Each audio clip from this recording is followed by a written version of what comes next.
បងណាជាបាសួស្តីបងប្អូនទាំងអស់គ្នាចាបន្ទាប់ពីកូនបងប្អូនបានរៀនការសរសេរ17ហើយយើងនៅក្នុងវីដេអូនេះអ្នកគ្រូនឹងបង្រៀនកូនសរសេរពី15 8ដែលជាចំនួនមាន2ខ្ទង់ដែលមានលេខចូលរួមនោះគឺមានលេខ1និងលេខ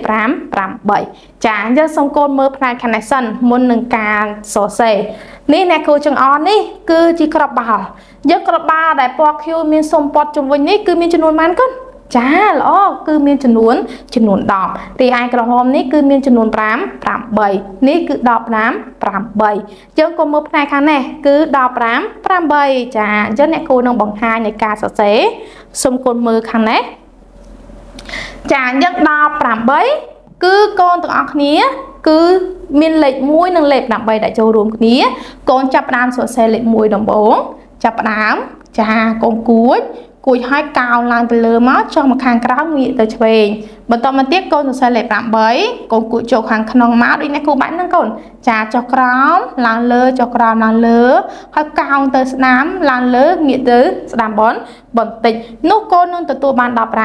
8ចា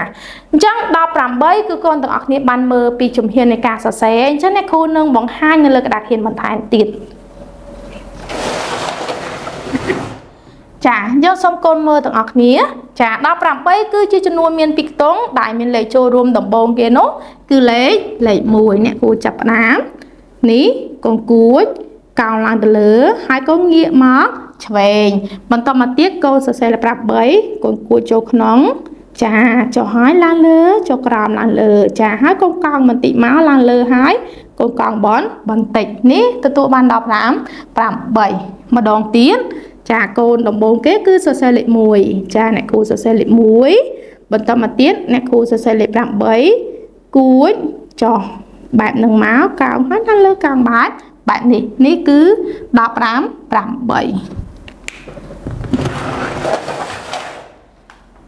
ចាអញ្ចឹងកូនទាំងអស់គ្នាបានមើលអ្នកគ្រូបង្ហាញលើក្តារខៀននេះអ្នកគ្រូមានកិច្ចការចំនួន2អញ្ចឹងកិច្ចការដំបូងគេនេះគឺឲ្យកូនធ្វើគំនូសចំនួន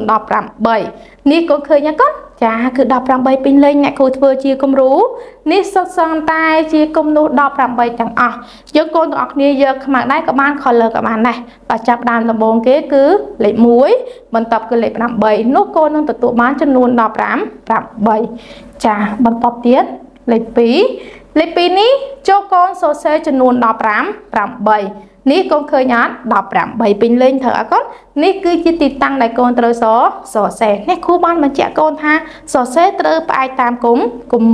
រូឬក៏សំទោសដោយផ្អែកទៅតាមចលនាដែលកូនបានសិក្សាជាមួយអ្នកគ្រូយកកិច្ចការទាំងពីរនេះសូមកូនទាំងអស់គ្នាចូលរួមវឹកហាត់ធ្វើទាំងអស់គ្នាបន្ទាប់ពីកូនបានធ្វើរួចកុំភ្លេចយកទៅឲ្យប៉ាម៉ាក់របស់កូនជួយពិនិត្យមើលថាតើកិច្ចការរបស់កូនពិតជាបានស្អាតនិងត្រឹមត្រូវដែរឬទេចាសូមអរគុណ